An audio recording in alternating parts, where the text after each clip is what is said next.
getting my master's degree as a mental health clinician, and after that I was having difficulty finding a job in my field, or at least one that paid enough to live in Los Angeles. So I got a backup degree, or as a certified personal trainer. So I ended up doing that for a while because I wanted to have something as a backup or that I could do on the side freelancing. And essentially, long story short, I ended up writing a book on contemporary job search strategies because in the time that I just couldn't find a good job in my field, I experienced that once I opened up to other people, which took quite a while. I was pretty stubborn about it, but like once I started like finally like expressing how I was feeling, that other people were feeling the same way, and I noticed that there wasn't much material on how things had changed since 2008 when the economy tanked, but also with the difference in the process of job searching, which is like, you know, they have like applicant tracking systems now. Everything's electronic and there's these keyword filters. So I noticed that people, and myself included, were in for a really rude awakening when they went to the basic forms of job searching, and that there really wasn't any material like bookstores, libraries. So I'm like, I think I'm pretty good at writing, I'm gonna write a book. And I felt, I felt inspired to do that because it was so painful for me,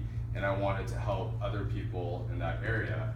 And so that kind of spurred on this journey that I've been on for the last 4 years now, where I ended up switching from my corporate job as a mental health clinician, doing what I thought I wanted to do, is working with adolescents at the time, counseling them and helping them out. And I found that I was losing myself in that process. Just a lot of bureaucracy, lots of people that have no clue what your clients' needs are, telling you what their needs are, if that makes sense, and it just didn't feel authentic to me anymore.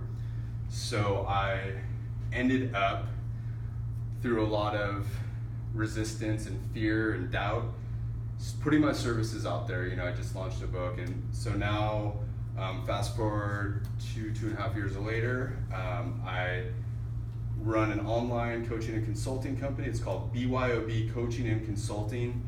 BYOB really means what it means to the person that I'd work with. So it could be building your own brand, personal branding, be your own boss, building your own business.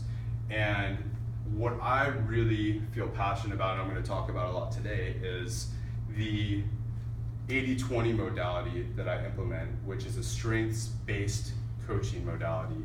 And in my work as a trainer in the education system, as a therapist, I started implementing this theory I had, because what started out as, let's focus on people's weaknesses all the time, right? Let's go to a therapist because I'm bad in this area. Let's go to Weight Watchers because I have an eating problem.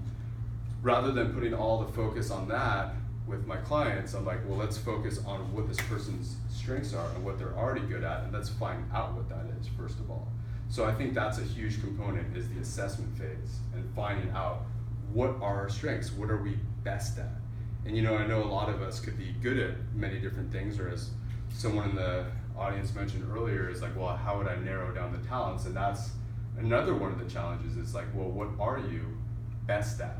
And how do other people respond to what you do? Because we could think we're really good at something and other people might not think we're that great, or we could think we're not so good at something and other people think we're really good. Think about musicians, like they could have amazing music and they think it's terrible and everybody thinks it's brilliant, but they're so hard on themselves that they don't think they have it. So